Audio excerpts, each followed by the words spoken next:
हमारे को AS 28 क्या क्या नाम था बेटा इसका? Impairment of assets. ठीक, कुछ क्वेश्चंस पेंडिंग थे हमारे जो मैंने आपको होमवर्क में दिए थे, वही डिस्कस करने हैं पहले मुझे आज। बेटा कौन कौन से दिए थे जल्दी जल्दी बताते जाओ। अरे 3 कहां था? 3 था क्या? 3, 5, 9 बोलो 10।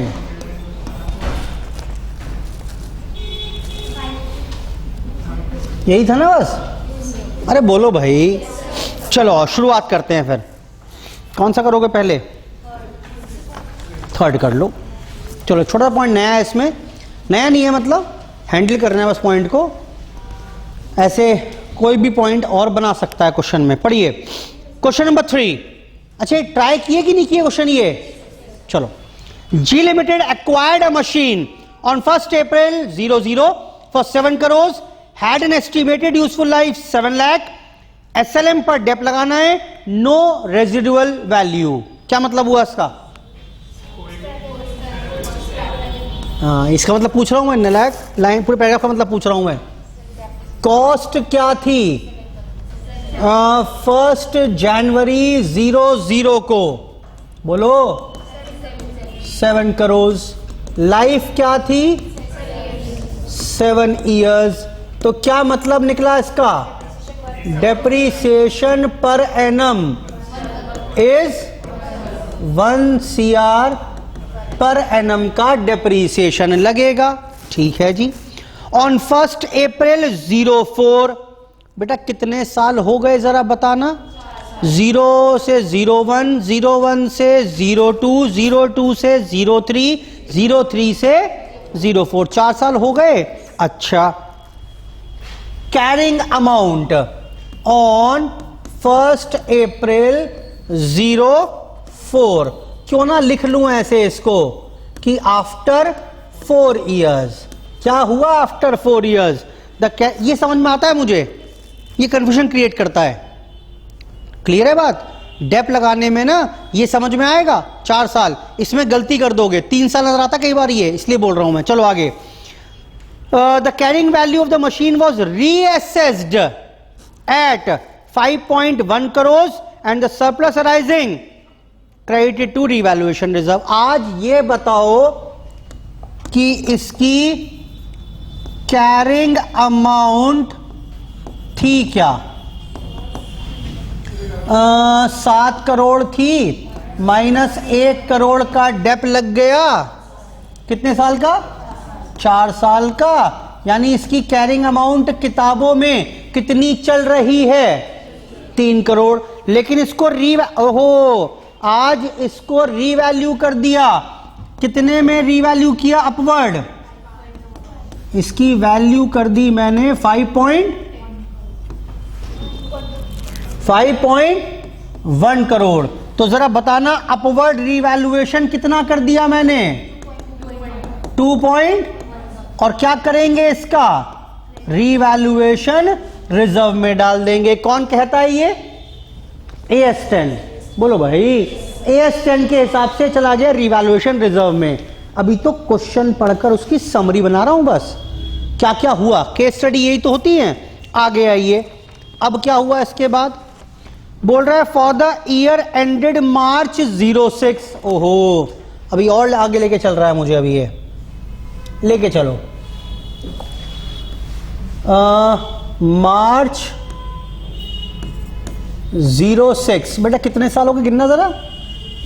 4 से बोलो बेटा, 4 से 5, 5 से 6, यानी कितने हो गए अभी ये? अब ये 2 साल बाद की बात कर रहा है। अच्छा एक काम कर ले, कहो तो ये 5.1 करोड़ का डेप लगेगा, तो जरा बताना रिवाइज्ड डेप कितना होगा पर एनम? AS 10 ने सिखा रखा है मुझे। इस रिवाइज्ड वैल्यू को अमोर्टाइज राइट ऑफ कर दीजिए ओवर द रिमेनिंग लाइफ। बेटा रिमेनिंग लाइफ कितनी बच रही है? 3 इयर्स। कितना हो जाएगा डेप? अच्छा, तो ये रिवाइज्ड डेप्रीसिएशन आज के बाद 1.7 करोड़ का लगा करेगा। ठीक है, मैंने ये भी शुरू कर दिया लगाना। और जब लगाना शुरू किया तो बताना यहां पर कैरिंग अमाउंट कितना होगा। भाई बुक वैल्यू कितनी थी पहले, माइनस डेप लग गया कितना 1.7, 2 साल का, बोलो भाई कितनी बची 1.7 करोड़ वैल्यू आज किताबों में है। वो जो बोल रहा है वही कर रहा हूं भाई। AS 28 तो आया ही नहीं अभी तक, थोड़ी बहुत AS 10 का जरूर इस्तेमाल किया है मैंने। आगे आए, अब क्या हुआ आज, conditions indicating an impairment of machine existing. ओहो, आज मशीन को कुछ क्षति पहुंच गई, मशीन कुछ खराब हो गई, कुछ वैल्यू लॉस हो गई, ऐसे इंडिकेटर्स मुझे मिल रहे हैं। ये इंडिकेटर्स कौन से होंगे, एक्सटर्नल भी हो सकते हैं, इंटरनल भी हो सकते हैं। याद आ रहा है कि नहीं आ रहा है? हाँ ठीक है। एंड द अमाउंट रिकवरेबल, ये रिकवरेबल अमाउंट कैसे निकलता था, higher of value in use, और वो करके दे दिया इसने अपने आप। समझ में आ रही है बात, सब कुछ करके दे दिया। और क्या बोल दिया कि मुझे लग रहा है कि अब रिकवरेबल अमाउंट रहेगा कितना 79 लाख। एक काम कर लें 0.79 करोड़ ही कर लें चलो ठीक है। You are required to calculate the loss on impairment. जरा बताना बेटा आज कितना होगा लॉस ऑन एम्पेयरमेंट। सर ये book value minus carrying amount minus recoverable amount 0.91 crore का इम्पेयरमेंट लॉस है, which should be debited to P&L। यही करता मैं? नहीं ना, ये नहीं करता मैं क्या करता बताओ, इस 0.91 को रीवैल्यूएशन रिजर्व से चार्ज करते। हाँ बोलो कितना था रिवैल्यूएशन रिजर्व? अरे ये तो अभी भी 2.1 करोड़ का है, तो कुछ भी P&L में ना जाता, रीवैल्यूएशन रिजर्व का बैलेंस कम हो जाएगा। मैं ये आंसर करने वाला ही था कि मैंने आखिरी लाइन पढ़ी क्या, and show how this loss is to be treated in the books of G limited. मैंने कहा भाई लॉस क्या है, लॉस तो है ही नहीं, जितना लॉस है रीवैल्यूएशन रिजर्व से चार्ज हो जाएगा, रीवैल्यूएशन रिजर्व का नया बैलेंस दिखा देता, और nil amount will be debited to P&L on account of impairment loss. ऐसा मैं करने वाला था, लेकिन आखिरी लाइन पढ़ो, G limited has followed the policy. इसको ऑनलाइन करो। अब जी ने एक पॉलिसी फॉलो कर रखी है। क्या पॉलिसी है जी? पॉलिसी ये है of writing down the revaluation reserve by increased charge of depreciation resulting from the revaluation.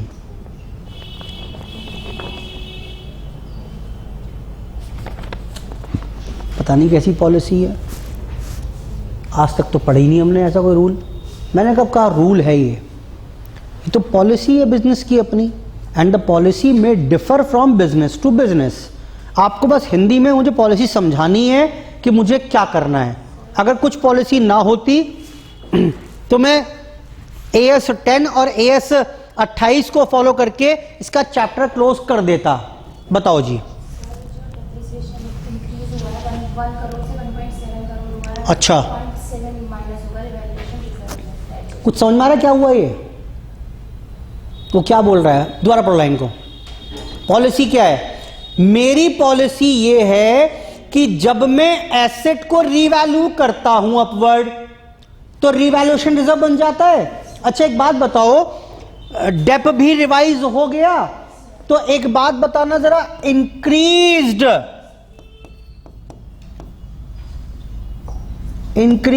In the value of dep कितनी है? ये दिख रही है कि नहीं दिख रही है? तो increase in the value of dep, P&L पर कितना एक्स्ट्रा बर्डन आने वाला है हर साल? 0.7 करोड़ का। बोल रहा नहीं, हमारी पॉलिसी ये है कि हम ना इसको बर्डन एक्स्ट्रा ना आने देंगे, पीएनएल में डेप्थ 1 करोड़ ही डालेंगे, और ये जो एक्स्ट्रा है increased in the value of depth, इसका क्या किया करेंगे? पॉलिसी क्या, जल्दी बोलो।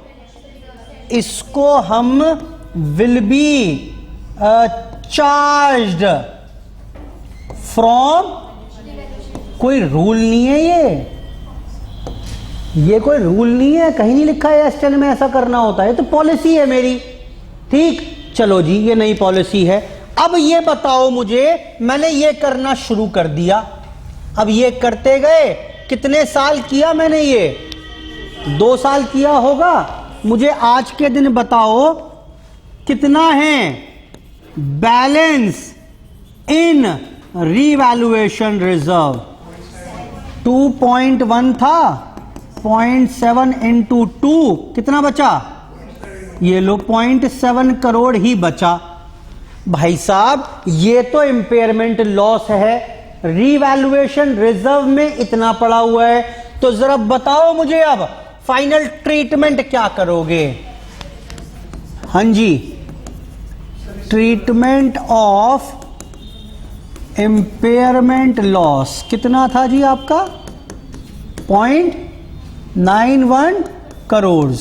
इसमें सर जितना मैक्सिमम हो पाए 0.7 करोड़ ही हो पाएगा। क्या करेंगे इसे?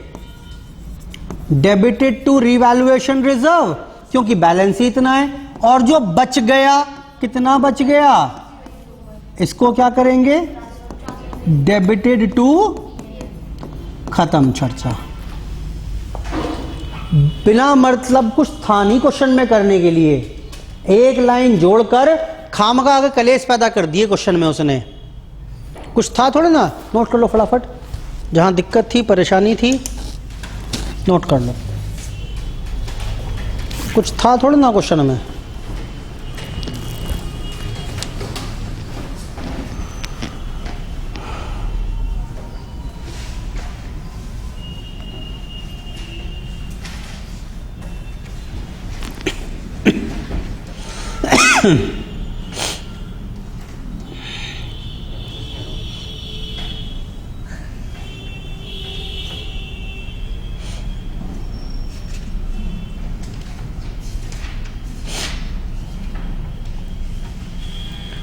बेटा फटाफट से कर लो।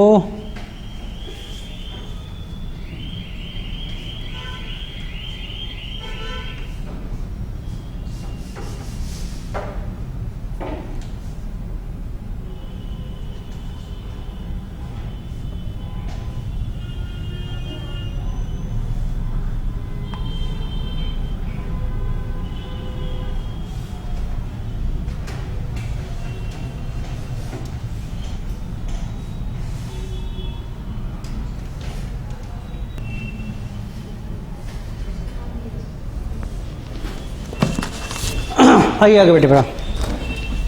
So this was question number 3। Next कौन सा बेटा? 5। पढ़िए, बेकार क्वेश्चन है बिल्कुल, बिना मतलब में इतनी सारी कहानियां कह रहा है, कोई मतलब नहीं है इसका, ठीक है। और आंसर तो 2-4 शब्दों का ही है, वो अलग बात, थोड़ा फैंसी बना दोगे आप, वो अलग बात है, पढ़ो मेरे साथ।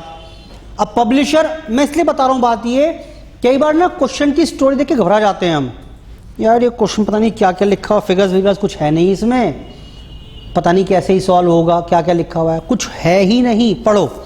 अ publisher owns 150 magazine titles of which 70 were purchased and 80 were self created. क्या मतलब है? 150 बुक के कवर थे मेरे पास, ठीक, बुक के ऊपर लगाते टाइटल जो, उसमें से 70 मैंने किसी डिजाइनर से परचेज कर रखे थे, 80 मैंने खुद अपनी टीम से बनवा रखे थे, ठीक है।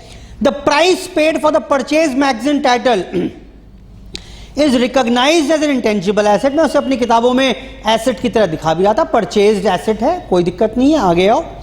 The cost of creating magazine titles and maintaining the existing titles are recognised as an expense when incurred. भाई जो स्टाफ को खर्चा दे रहा हूं बनाने का, वो पीएनएल में डाल दिया करता था, वैसे भी सेल्फ जनरेटेड है तो रिकॉर्ड हो ना पाएगा जब तक कॉस्ट ठीक से पता ना होगी। आगे आइए।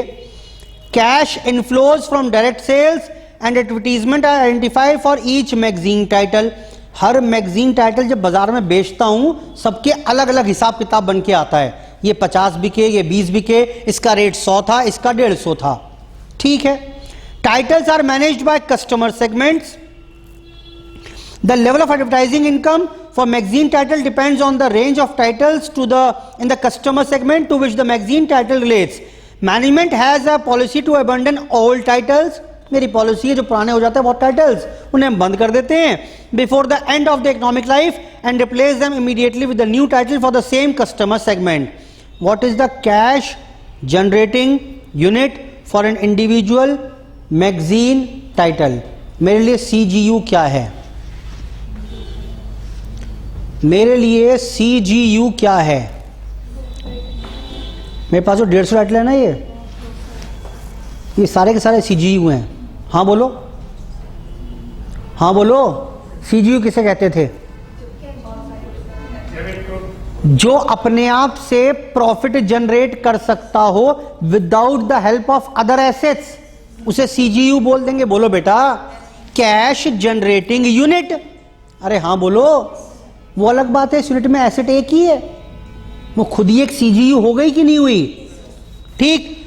अलग से मार्केट है उसका, अलग से बिकेगा. बाकी सब टाइटल्स को छोड़ दें अगर तो अलग बिकेगा, अलग रेवेन्यू प्रोड्यूस करेगा, अलग खर्चा है, अलग इनकम है, अलग डिस्कंटिन्यू होगा, इसकी जगह नया आ जाएगा. यही सब होगा कि नहीं होगा? बोलो. तो सारे 150 CGU हैं, खत्म बात. Each and for the business enterprise, each and every title is a CGU. Each and every title is a CGU. खत्म बात. बोलो बेटा. चलो, इसके अलावा आप थोड़ी सी बात लिख देना जरूर कि CGU ये होता है, वो दिखा रखा है फैंसी सा आंसर करने के लिए.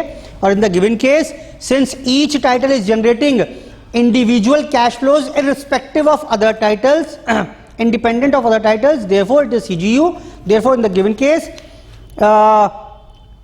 CGU for an individual magazine title. What is the CGU for an individual magazine title? Therefore 150 magazine titles are treated as independent CGU. Clear है? बढ़ूं आगे. आगे बताओ.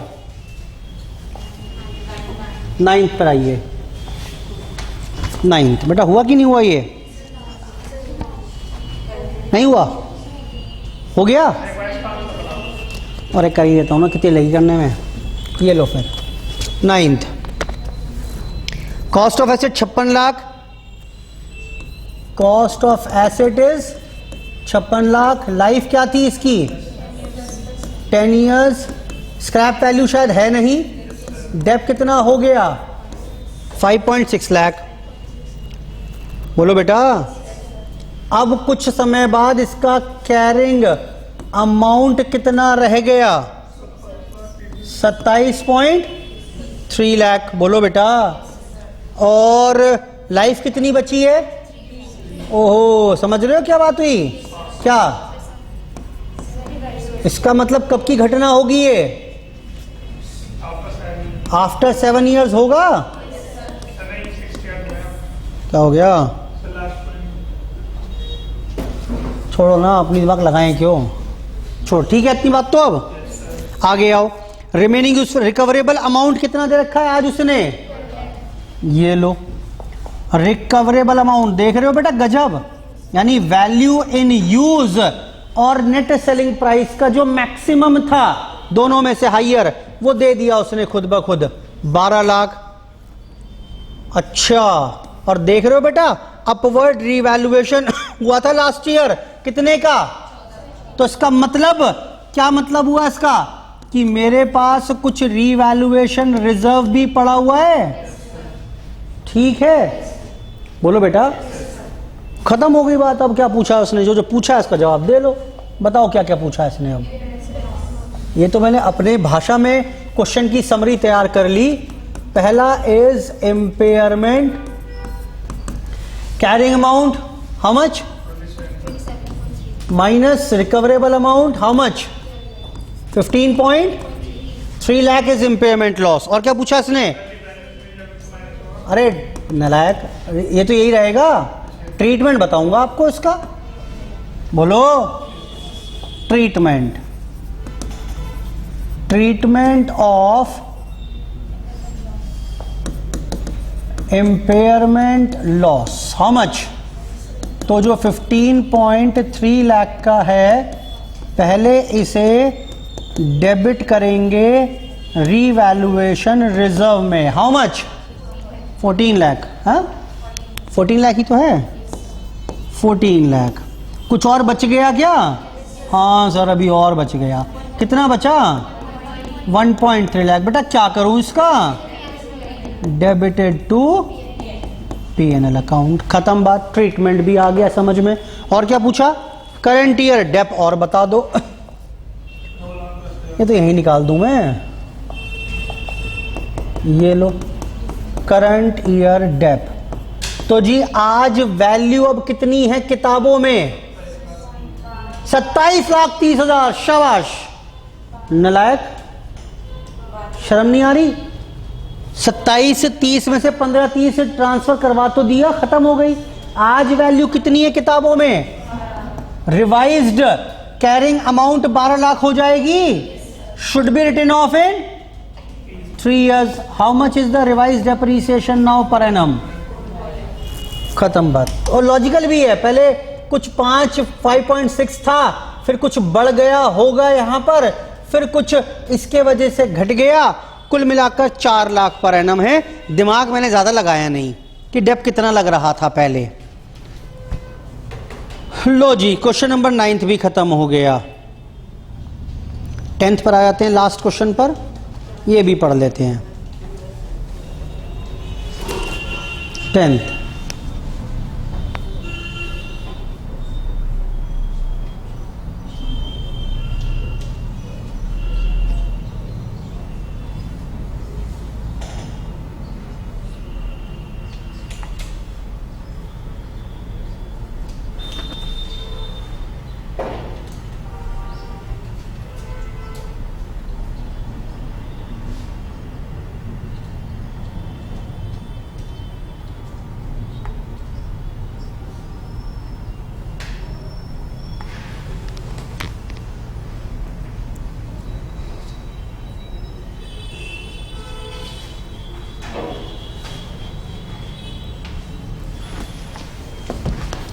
जी बेटा पढ़ने आगे क्वेश्चन क्या?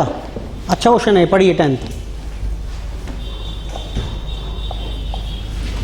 9th के बाद 10th खत्म। इसके साथ ही हमारा क्वेश्चन आएगा तो फ्री के पॉइंट्स मिलने वाले हैं। इस एएस से क्वेश्चन आता है तो बिल्कुल फ्री के पॉइंट्स हैं। A plant was acquired 15 years एगो at a cost of 5 crores। 15 साल पहले खरीदा था। देखो क्वेश्चन ना, कोई भी क्वेश्चन होता है तो उसको रीडिंग मत किया करो, सिंपल। जो पढ़ रहे हो सेम इंफॉर्मेशन जब कागजों पर लिखते हो अपने, तो वो दिमाग में छपनी शुरू हो जाती है। मैं रीडिंग करूंगा ऐसे ना, तो एंड तक आते थे सब भूल जाऊंगा क्या क्या था। तो it is better to prepare a summary also. कितनी कॉस्ट बता रहा है भाई साहब? 5 करोड़, 15 साल पहले की थी। Its accumulated depreciation as at 31 March. आज तक एक्यूमुलेटेड डेप कितना लग चुका है? ओहो, समझ रहे हो इसका मतलब क्या है? क्या समझ में आया? इसकी कैरिंग अमाउंट क्या होगी आज? पॉइंट, अरे 15 साल पहले इतनी खरीदी, डेप लगाते गए लगाते गए लगाते गए, इतने का डेप लग गया।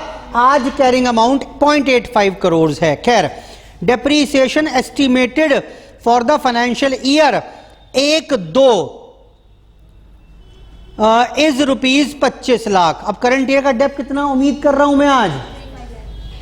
हाँ जी, करंट ईयर डेप्रीसिएशन हम उम्मीद कर रहे हैं 0.25 करोड़। लिख दूं उसे, 25 लाख था। Net selling price as on 31 March 01। कब की दे रहा है बेटा? यहीं की दे रहा है वो? अरे बोलो, नेट सेलिंग प्राइस कितनी बता रहा है ये? 31 मार्च 01 की बात कर रहे हैं, तो कितना? 0.30 crore, which is expected to decline by 20% by the end of the next. अच्छा देख रहे हो गजब, हर साल ये 20% से घटती जाएगी। आज बेच दें तो इतने मिल जाएंगे, एक साल बाद बेचेंगे तो 20% घटकर 0.24 करोड़ मिलेंगे। Its value in use has been computed at 35 lakh as on 1 April 01। आज ही वैल्यू इन यूज कितनी बता रहा है? 0.35 करोड़। देख रहे हो गजब, क्या समझ में आया यहां तक? ये अभी नहीं पढ़ रहा मैं आगे क्या दिया हुआ है। आज क्या समझ में आ रहा है आपको? अरे बोलो, आज क्या समझ में आ रहा है? AS 28 दिखना शुरू हो गया आपको? क्यों क्यों दिख रहा है बताना जरा। रिकवरेबल अमाउंट कितना है? 0.35। किताबों में कितने की है? 0.85। तो इंपेयरमेंट लॉस दिखना शुरू हो गया। AS 28 आएगा यहां पर। ठीक है, ठीक है, आसान तो है, क्या दिक्कत है? कोई दिक्कत नहीं है, आगे बढ़ो। Which is expected to decrease by 30% by the end of. अच्छा देख रहे हो, ये कितने से घटेगी? 20% पर एनम। ये कितने से घटेगी? और लॉजिकल भी तो है, एक साल बाद निकालोगे ये वैल्यू तो घटी हुई वैल्यू आएंगी। देखो क्या होता है क्वेश्चन में ना, जब ज्यादा कुछ करने के लिए ना हो उसके पास कॉन्सेप्ट वाइज, तो वह ऐसी ऊटपटांग बातें करता है। कोई मतलब थोड़ा ना इन चीजों का, कोई मतलब नहीं है इनका, कोई कॉन्सेप्ट से लेन देना नहीं है इनका। वो बस परेशान कर रहा है, भारी भरकम क्वेश्चन बनाने की कोशिश कर रहा है जो बना ना पाएगा अगर कॉन्सेप्ट आपके स्ट्रांग हैं तो। पढ़िए। अज्यूमिंग, पहला पॉइंट, 4 अलग अलग पॉइंट्स हैं। Assuming that other conditions for applicability of impairment accounting standards are satisfied, what should be the carrying amount of this plant as on 31 मार्च 02? आओ जी काम शुरू करते हैं। बताना जा, बताओ जी बताओ, आजा बेटा। फर्स्ट पार्ट, एज ऑन 31 मार्च 02, जल्दी जल्दी बताते जाओ। कैरिंग अमाउंट कितनी होगी? यहां पर ये थी, एक साल बाद कितनी होगी? दे तो रखा है साफ साफ, सामने लिखा तो है आपके। कितनी होगी बताओ? अरे 0.85 करंट ईयर डेप ये लग जाएगा।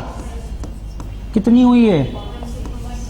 ये तो बैठेगी भाई साहब 0.60 करोड़। अच्छा, इस डेट पर नेट सेलिंग प्राइस कितना बैठेगा? मतलब देखो फर्जी बात कर रहा है बिल्कुल। कितना घटा दूं इसमें से? कितना बैठेगा वो? 24। ओए 0.06 घटेगा, 0.24 CR। अच्छा, वैल्यू इन यूज कितनी थी शुरू में? 0.35 करोड़। कितना घटा दूं उसमें से? 30% करके बताओ कितना बैठेगा इसका? 0.105। अरे बोलो, घटाओ।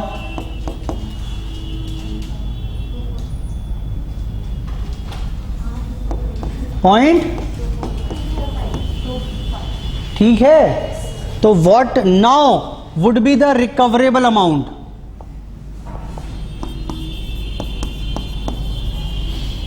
Higher of net selling price और value in use 0.245 crore. Now what would be the impairment loss?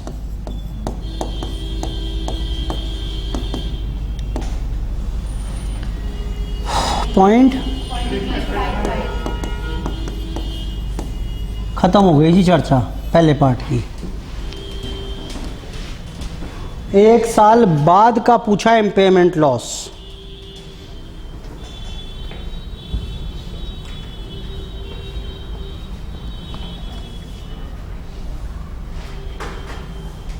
अच्छा, इम्पेयरमेंट लॉस नहीं पूछा था इसने पहले, उसने सिर्फ क्या पूछा था? ये तो फर्स्ट पार्ट तो यही खत्म हो गया था, और दूसरे पार्ट में पूछ रहा है फिर ये क्या पूछ रहा है? How much will be the amount of written off for the financial year 31 March 2002। बेटा ये हो गया सेकंड पार्ट। बोलो फर्स्ट पार्ट तो कैरिंग अमाउंट निकालते ही खत्म हो गया था। सेकंड पार्ट के लिए मुझे कितना राइट ऑफ करना है वो बताना था, तो इम्पेयरमेंट लॉस निकाला मैंने। अगले दो पार्ट पढ़ो, बिल्कुल फर्जी हैं। Third part, if the plant had been revalue 10 years ago, कभी पहले रीवैल्यूएशन किया था, and current revaluation reserve against this plant were to be 12 lakh. आज 12 लाख का रीवैल्यूएशन रिजर्व पड़ा होता अगर, तो how would you answer two questions 1 and 2 above. अगर 12 लाख का रीवैल्यूएशन रिजर्व पड़ा होता तो आंसर किस प्रकार से करते? बोलो बेटा, बेटा बताओ ना क्या करोगे? 12 लाख का रीवैल्यूएशन रिजर्व पड़ा हुआ है। अभी आपने क्या किया था ये बताओ। अच्छा, अभी डेबिटेड टू P&L कर दिया था। आगे आओ, third part, if revaluation reserve is 0.12 crore कह रहा हूं मैं इसे, तो इस केस में क्या होता? ये जो इम्पेयरमेंट लॉस है भाई साहब 3.355 का, इसमें से 0.12 करोड़, बोलो बेटा क्या करते? हाँ, ये तो हम कर देते डेबिट, चार्ज कर लेते रीवैल्यूएशन रिजर्व से, और बाकी बचा बैलेंस बचा कितना ये बताओ? 0.235 करोड़। इसका क्या करते? इसे हम P&L से चार्ज करते। अभी पहले पूरा किया था, लेकिन क्योंकि अभी रीवैल्यूएशन रिजर्व पड़ा हुआ है तो अब इतना करेंगे। आगे आओ, if the value in use was 0, अच्छा, and enterprise were required to incur a cost of 2 lakh to dispose of the asset. देख रहे हो, वैल्यू इन यूज 0 आते ही क्या दिमाग में आया? Value in use 0। अरे बोलो भाई फटाफट से। हाँ, और मेरे को 2 लाख रुपए खर्चा और करना पड़ेगा इसे डिस्पोज ऑफ करने के लिए, तो हाउ वुड यू रिस्पॉन्स? 0 हो जाएगा। ठीक, यानी इम्पेयरमेंट लॉस कितना होगा?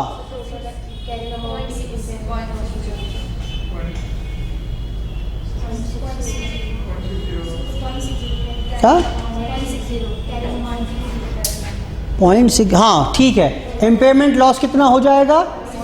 0.60 हो जाएगा। बोलो बेटा। और उसके बाद इस 0.60 का क्या करेंगे? पूरा का पूरा P&L में ट्रांसफर कर देंगे। If value in use is 0 then recoverable amount is also 0। आप मिस कर रहे हो, आप मिस कर रहे हो कुछ। हाँ, नेट सेलिंग प्राइस कहाँ नेगेटिव है?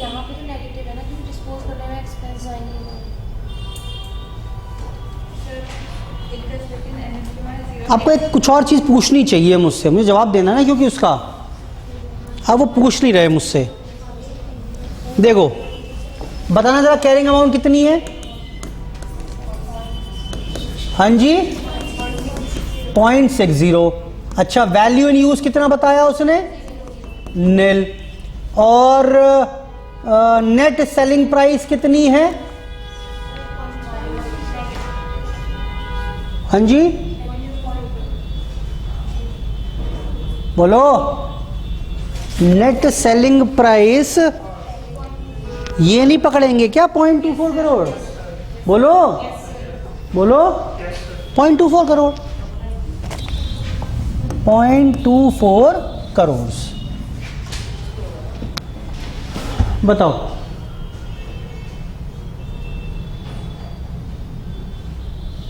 सर, दी हुई नहीं है ना नेट सेलिंग प्राइस, दी हुई नहीं है, तो इसका मतलब 0.24 जो दे रखी थी शुरू में वही होगी? नहीं होगी, नहीं होगी। रिकवरेबल अमाउंट पे तो बाद में पहुंचोगे, पहले ये पता तो चले। अब सोचो जरा लॉजिकली मैं क्या कह रहा हूं। कुछ बच्चों को लग सकता है सर ये नेट सेलिंग प्राइस 0.24 करोड़ दे तो रखी है, वही पकड़ेंगे ना। एक बात तो सोचो, मैं बोल रहा हूं एक मशीन है, वैल्यू इन यूज 0 उसकी, मतलब कोई खरीदेगा उसे?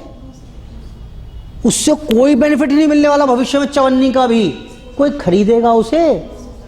तभी तो उल्टा उठाने का खर्चा भी आ रहा है इसका। बोलो बेटा, कितना था वो? Incur cost of 2 lakh to dispose. भैया खर्च करना पड़ेगा जेब से। कितना? -0.02 CR। बोलो बेटा, अब बताओ रिकवरेबल कितना है अमाउंट? नील। तो इम्पेयरमेंट लॉस कितना हुआ? 0.60 debited to P&L। That's it. कुछ और करेंगे? हाँ, एक और काम होगा, प्रोविजन फॉर, क्या नाम दिया था इसने इसको 2 लाख को? Cost of disposal, provision for cost of disposal, cost of disposal. How much? 0.02 crore का प्रोविजन और बनाएंगे। P&L में ये 2 चीजें आएंगी। अब बेटा आई होप ठीक है, नोट कर लो सारे फटाफट से। इसके साथ ही हमारे पास AS 28 फिनिश हो गए। यहाँ पर लो बेटा पढ़ लो, सिंपल 4 MCQ में क्या पढ़ा होना। ठीक है बेटा, इसके साथ ही हमारे पास AS 28 यहाँ पर फिनिश हो गया। नेक्स्ट AS नेक्स्ट क्लास में शुरू करेंगे, है ना। AS 23 will start in the next class. Thank you, bye bye.